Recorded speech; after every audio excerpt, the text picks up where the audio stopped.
ആമി, എന്താണ് പെണ്ണേ?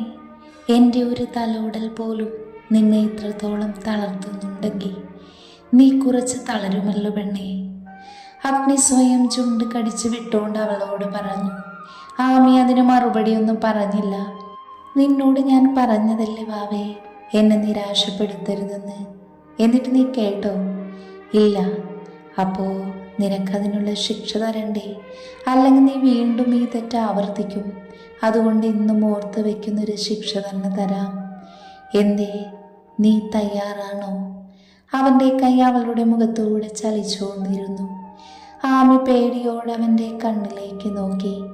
അവൻ്റെ കണ്ണിലെ പ്രണയത്തിൻ്റെ തിരമാലയിൽ അവൾ പോലും അറിയാതെ ലയിച്ചുപോയി. എൻ്റെ ആമി, എന്നെ ഇങ്ങനെ നോക്കി എന്നെ നീ വഴിതെറ്റിക്കും. പകുതിയിൽ നിർത്താമെന്നാണ് എൻ്റെ പ്ലാന്. അത് നീയായിട്ട് മാറ്റുമോ പെണ്ണേ? പിന്നെ ഞാൻ നിർത്തില്ല. എന്നിലെ പ്രണയം മുഴുവൻ നിന്നിലേക്ക് ഒഴുക്കി വിട്ടിട്ടേ ഞാൻ നിൽക്കത്തുള്ളൂ. അത് വേണു പെണ്ണേ? അഗ്നി ഒത്തിരി പ്രണയത്തോടെ അവളോട് ചോദിച്ചു. അവൻ്റെ ഓരോ വാക്കും അവളെ തളർത്തിക്കൊണ്ടിരുന്നു. ദേവേട്ട, വേണ്ട പ്ലീസ്. ഇനി ഞാൻ ദേവേട്ടൻ പറയുന്നത് കേൾക്കാതിരിക്കില്ല. ആമി അഗ്നിയെ നോക്കാതെ ദയനീയമായി പറഞ്ഞു. ആമി പ്ലീസ്, എനിക്ക് വേണം നിന്നെ. എന്നെ കൊല്ലാതെ കൊല്ലുന്ന നിന്റെ ഈ ചെഞ്ചുണ്ടിലെ തേനിനെ മതി വരുവോളം എനിക്ക് ആസ്വദിക്കണം. പ്ലീസ്, എന്നെ തടയരുത്. ഇത്രയും ദിവസം നിനക്കറിയില്ല ഞാൻ എങ്ങനെ കൺട്രോൾ ചെയ്തതെന്ന്. അഗ്നിയുടെ ശബ്ദം ഒരു കാറ്റ് പോലെയായിരുന്നു. അത്രത്തോളം അവൻ അവളിൽ നിന്നും പലതും ആഗ്രഹിച്ചിരുന്നു. ആമയ്ക്കൊന്നും ചെയ്യാൻ കഴിയാതെ അവൾ അങ്ങനെ തന്നെ കിടന്നു. നെഞ്ച് പെരുമ്പറ കൊട്ടുന്നത് അവൾക്ക് തന്നെ കേൾക്കാമായിരുന്നു. പതിയെ അവൻ്റെ ശരീരത്തിൻ്റെ ഭാരം അവളിലേക്ക് ഇറക്കി വെച്ചു. അവളുടെ കണ്ണുകളിലേക്ക് നോക്കി അവളുടെ അതിരങ്ങളോട് അവൻ തന്നെ തൻ്റെ അതിരം ചേർത്ത് വെച്ചു. പെരുവിരൽ മുതൽ ഒരു തരി പറഞ്ഞു അവൾ വിറച്ചുപോയി. ഇതുവരെ താൻ അറിയാത്തൊരനുഭവമായിരുന്നു. രണ്ടുപേരിലും ആദ്യമായി അറിയുന്ന അനുഭൂതി അവരിൽ നിറഞ്ഞു നിന്നു. ആമിയുടെ ശരീരത്തിൻ്റെ വിറയിൽ തിരിച്ചറിഞ്ഞ് അഗ്നി അവളെ തനിക്കുള്ളിലേക്ക് പൊതിഞ്ഞു പിടിച്ചു. അവളുടെ കീഴ്ചുണ്ടിൽ അമർത്തി ചുംബിച്ചു. ശ്വാസം പോലും വിടാൻ കഴിയാതെ ആമി കണ്ണുകൾ മുറുകെ അടച്ചു. അഗ്നിയാണെങ്കിൽ അവളുടെ അതിരങ്ങളുടെ മാധവം അറിഞ്ഞ നിമിഷം അവനിൽ പല വികാരവും ഉയർന്നു വന്നു. അവനിലെ സിരകളിൽ രക്തയോട്ടം കൂടിക്കൊണ്ടിരുന്നു. അതെല്ലാം അവൻ്റെ ചുംബനത്തിൻ്റെ തീവ്രത കൂട്ടാനിടയായിരുന്നു. അഗ്നി പതിയെ അവളുടെ കീഴ്ചുണ്ടിനെ കടിച്ചെടുത്ത് നുണഞ്ഞു തുടങ്ങി. പതിയെ, വളരെ പതിയെ, അത്രയും കൊതിയോടെ അതിൻ്റെ രുചി അവൻ അറിഞ്ഞു തുടങ്ങി. അവളുടെ അതിരങ്ങളുടെ മൃദുലത അവനെ മൊത്തു പിടിപ്പിക്കുന്നത് അവൻ അറിയുന്നുണ്ട്. അവനിലേക്ക് ക്ഷണനേരം കൊണ്ട് ഒരാവേശം പടർന്നു കയറി. അതിരങ്ങൾക്ക് വേഗതയേറി. അഗ്നിയുടെ പ്രണയത്തിൻ്റെ ആഴം അവൾ ആ നിമിഷം തന്നെ മനസ്സിലാക്കി തുടങ്ങിയിരുന്നു. അന്നുവരെ അവൾ അറിയാത്ത ആവേശമായിരുന്നു അവനിൽ. അവളൊന്ന് പിടഞ്ഞതും അവളെ അവനിലേക്ക് അടക്കി പിടിച്ചു.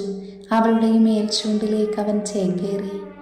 ഇരുതലങ്ങളെയും അവൻ മാറി മാറി നുടഞ്ഞു. അവനെ തടയണോ തള്ളി മാറ്റുവാനോ അവളെ കൊണ്ടായില്ല. പതിയെ ആദരങ്ങൾക്കൊപ്പം അവൻ്റെ കൈ കൂടെ ചലിച്ചു തുടങ്ങിയതും ഹൃദയം പോലും പൊട്ടിപ്പോകുമെന്ന് ആമയ്ക്ക് തോന്നിപ്പോയി. അഗ്നിയുടെ വലതുകൈ അവളുടെ ചുരിദാറിൻ്റെ ഇടയിലൂടെ അവളുടെ ആലില വയറിലേക്ക് അരിച്ചിറങ്ങി. പതിയെ അവളുടെ അരക്കെട്ടിലാക്കി അവൻ്റെ കൈ തലോടി നടന്നു. അത്രയും മൃദുലമായി അവളുടെ വയറിൽ അമർത്തിയവൻ. വേദനിപ്പിക്കുവാൻ പോലും ഒരു നിമിഷം അവന് തോന്നിപ്പോയി. അവൻ്റെ കൈകളുടെ മുറുക്കം കൂടി വന്നു. അവളിൽ നിന്നൊരു മൂളൽ ഉയർന്നു വന്നു. അവനത് വല്ലാത്തൊരാവേശമാണ് നൽകിയത്. വീണ്ടും വീണ്ടും അമർത്തി തടവി അവൻ്റെ കൈവിരലുകൾ അവളുടെ നാഭിച്ചുഴിക്ക് ചുറ്റും വൃത്തം വരച്ചു. അറിയാതെ ആമി അവളുടെ അതിരങ്ങൾ തമ്മിൽ കൂട്ടിപ്പിടിക്കാൻ ആഞ്ഞതും അവൻ്റെ പെരുവിരൽ അവളുടെ നാഭിച്ചുഴിയിലേക്ക് ആഴ്ന്നിറങ്ങി. അവൾ അടിമുടി വിറച്ചുപോയി. പെരുവിരൽ കുത്തി ഉയർന്നു പൊങ്ങാനാഞ്ഞതും അവളുടെ ശരീരത്തെ അവൻ ഇറുക്കി തന്നോട് ചേർത്തു വെച്ചു. അവളുടെ മാറിടങ്ങൾ അവൻ്റെ ഉറച്ച നെഞ്ചിന് താഴെ ഞെരിഞ്ഞമർന്നു. അടർന്നു മാറിയ അവളുടെ അതിരങ്ങൾക്കിടയിലൂടെ അവൻ അവൻ്റെ നാവിനാൽ അവളുടെ നാവിനെ ഒന്ന് തലോടി പുറത്തേക്ക് വലിച്ചു. അവൻ്റെ ആവേശവും വേഗതയും ഏറി വരുന്നുണ്ടായിരുന്നു. അവൻ്റെ വിരലുകൾ വീണ്ടും വീണ്ടും അവളുടെ നാഭിച്ചുഴിയിൽ അമർന്നുകൊണ്ടിരുന്നു. അവളുടെ വിരലുകൾ അവൻ്റെ മുതുകിലും ചുമലിലുമായി അമർന്നു. പിടച്ചിലുകൾക്ക് അവളുടെ നീളമേറിയ നഖങ്ങൾ അവനിൽ ആഴ്ന്നിറങ്ങി. അതൊക്കെ അവനിൽ ആവേശത്തെ ആളിപ്പടർത്തി. നാവിൽ നിന്നും പിടിവിട്ട് വീണ്ടും അവളുടെ അധരങ്ങളിലേക്ക് അവൻ ചേക്കേറി. ആമയാകെ തളർന്നു തുടങ്ങിയിരുന്നു. അവൻ്റെ കാൽവിരലുകൾ അവളുടെ സ്വർണ്ണക്കൊലസിൽ വിരൽ കോർത്തു വലിച്ചു. അവൻ്റെ ഇടം കൈ അവളുടെ കഴുത്തിലൂടെ ഊർന്നിറങ്ങി. അവളുടെ മാറിന് മുകളിലെത്തിയതും ഞെട്ടലോടെ കണ്ണുകൾ വലിച്ചു തുറന്നു. അത്രയും ശക്തിയിൽ അവൻ്റെ നെഞ്ചിൽ കൈവച്ച് ഊക്കോടെ തള്ളി മാറ്റി. അവളിൽ മതിമറന്നുപോയി അവൻ പെട്ടെന്നുണ്ടായ പ്രവൃത്തിയിൽ പിന്നോട്ട് ആഞ്ഞുപോയി. നേർത്ത സ്വർണ്ണക്കൊലുസ് പൊട്ടി ബെഡിലേക്ക് വീണു. ഒരു വേള ശ്വാസം നിലച്ചുപോയി എന്ന് പോലും ആമി സംശയിച്ചു. അവൾ കണ്ണുകൾ ഇറുക്കെ അടച്ച് ശ്വാസം ആഞ്ഞു വലിച്ചു. അഗ്നി പതിയെ വലം കൈ കുത്തി കയ്യിൽ താങ്ങി അവളെ ഒന്ന് നോക്കി. അത്രയും പ്രണയത്തോടെ അവൻ നോക്കി കാണുകയായിരുന്നു അവളെ. ശ്വാസമാഞ്ഞു വലിക്കുന്നതിൻ്റെ ഫലമായി അവളുടെ മാറിടങ്ങൾ വേഗത്തിൽ ഉയർന്നു താഴ്ന്നുകൊണ്ടിരുന്നു. ആ കാഴ്ച അഗ്നിയിൽ മറ്റെന്തൊക്കെയോ തോന്നിച്ചുവെങ്കിലും അവൻ പിടിച്ചു നിന്നു.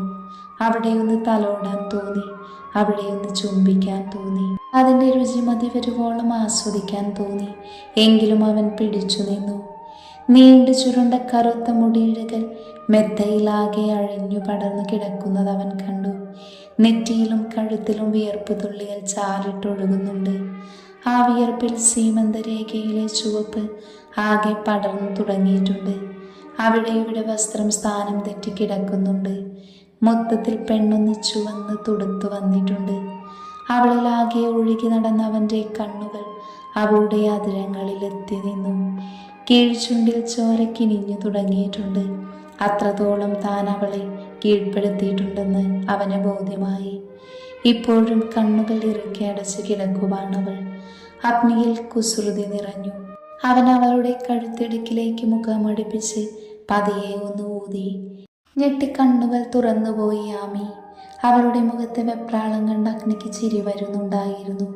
അവൻ്റെ മുഖത്തേക്ക് നോക്കാൻ അവൾക്ക് ആകുന്നുണ്ടായിരുന്നില്ല.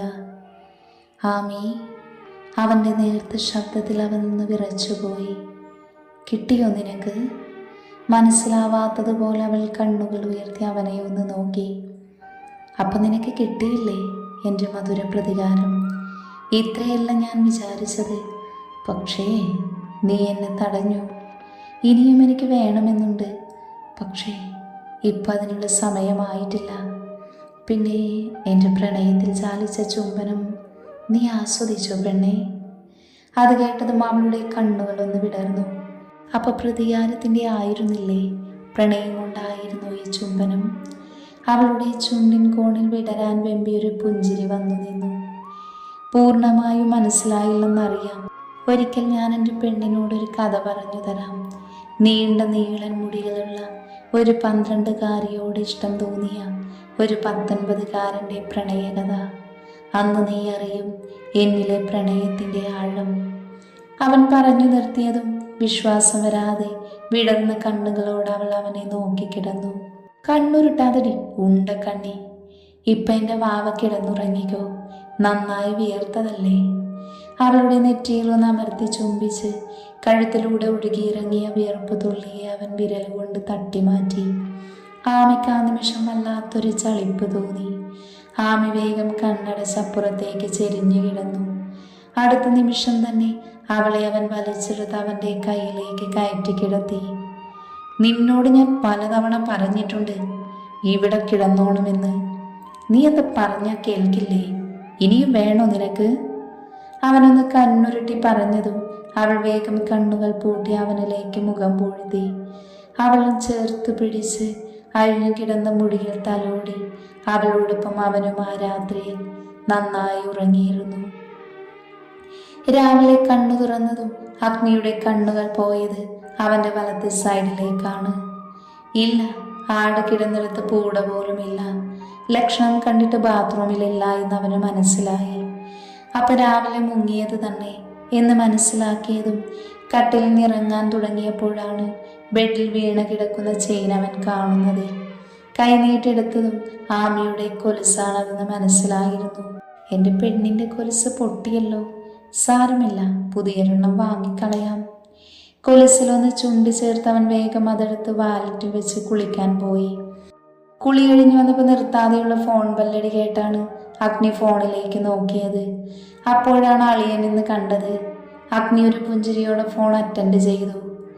എന്താണ് തിണ്ടി രാവിലെ തന്നെ?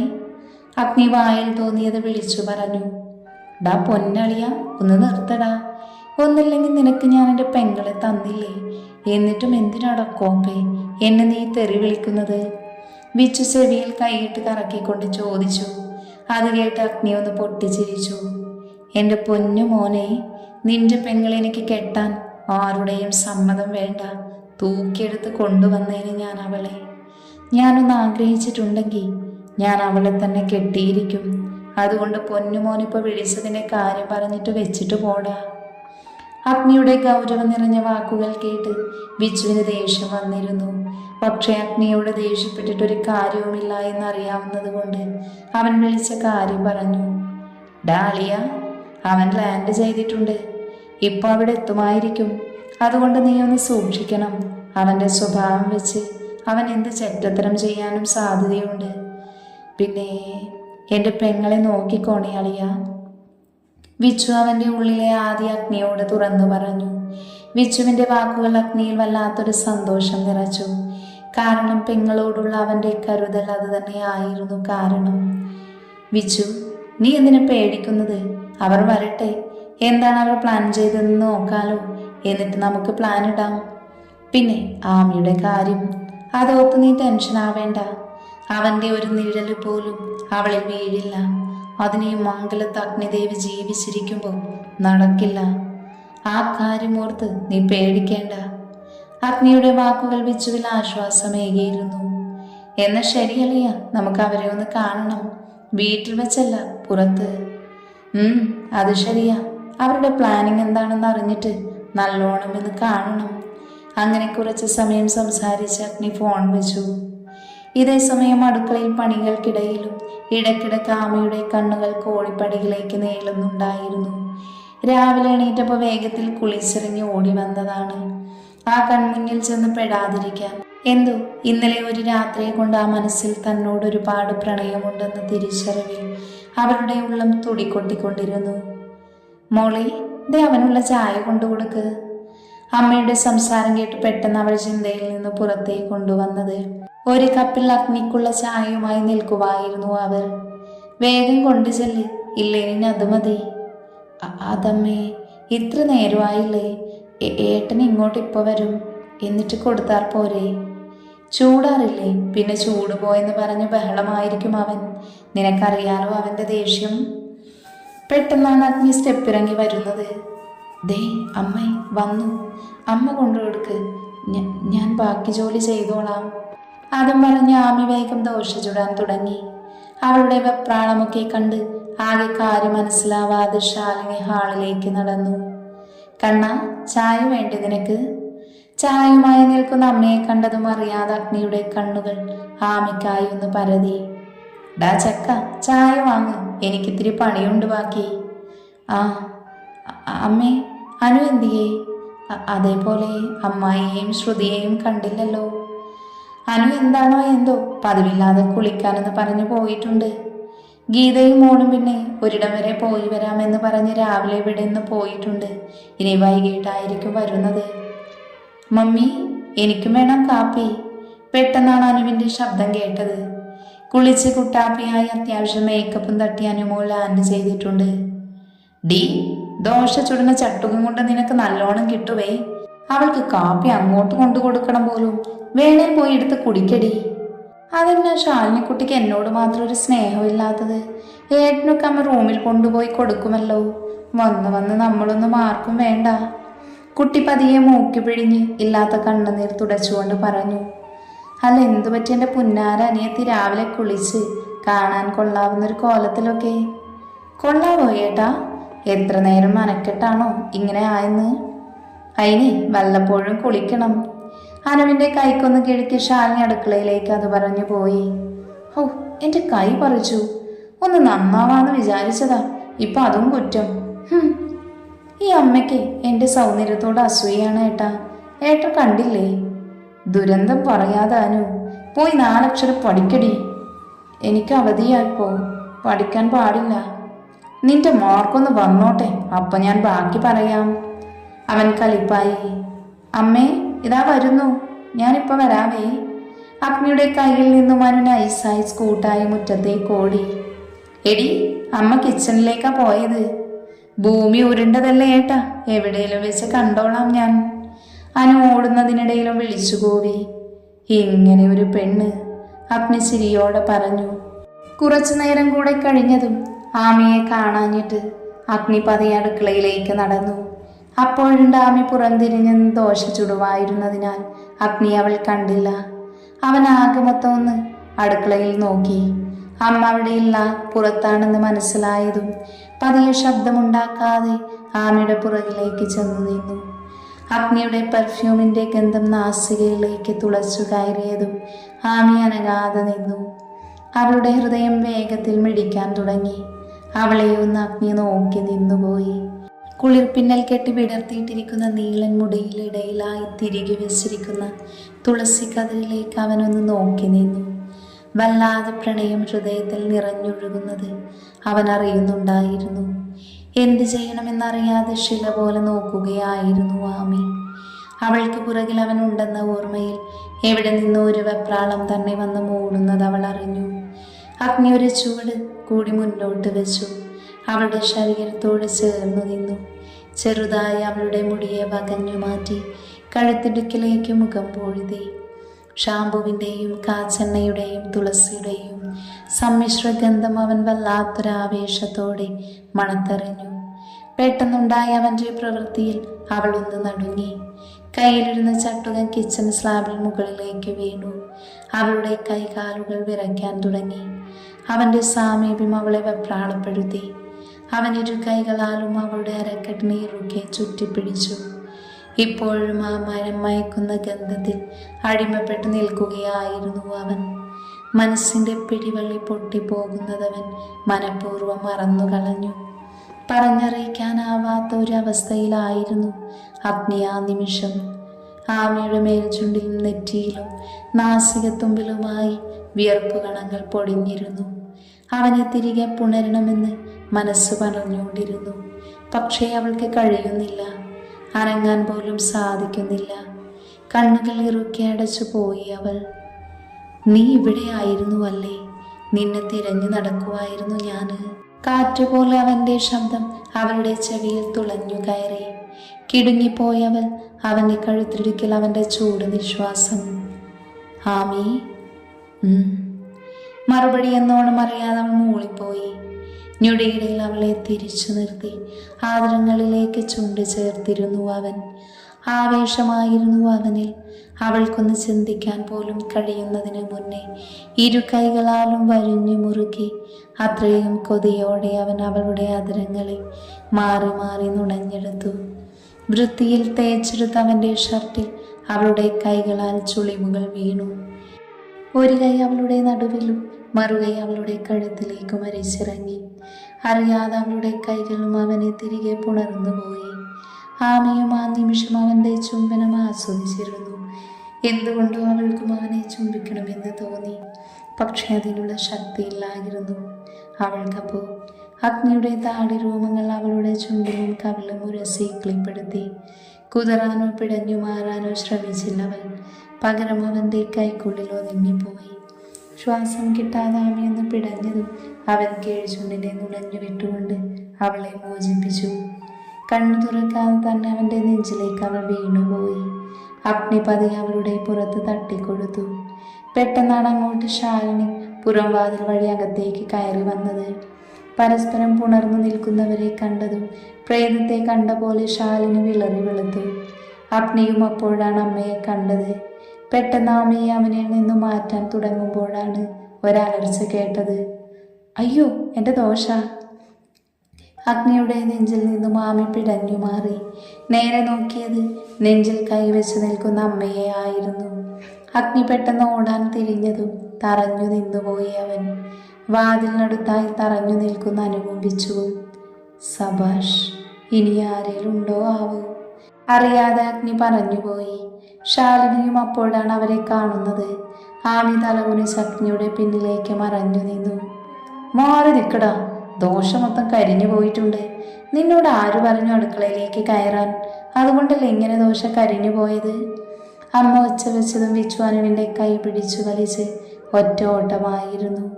ഇനിയും അവിടെ നിന്നിട്ട് കാര്യമില്ലാത്തത് കൊണ്ട് അഗ്നി പതിയെ അവിടെ നിന്നും വലിഞ്ഞു. കൂട്ടത്തിൽ തല ഉയർത്താതെ നിന്ന ആമിയെയും നോക്കിയാണ് അവൻ പോയത്. എല്ലാവരും പോയതും ശാലിനി പൊട്ടി വന്ന ചിരിയടക്കി നേരിയതിൻ്റെ തുമ്പുകൊണ്ട് വാപൂത്തി. അവരുടെ വിവാഹം നടന്നു കഴിഞ്ഞുള്ള ഏക സങ്കടം ഒരുമിച്ച് നല്ലൊരു ജീവിതം നയിക്കാൻ അവർക്കാകുമോ എന്നുള്ളതായിരുന്നു. അഗ്നിയുടെ ദേഷ്യവും ആമിയുടെ പാവം സ്വഭാവവും എല്ലാം കൂടി ഒത്തുപോകുമോ എന്നായിരുന്നു പേടി.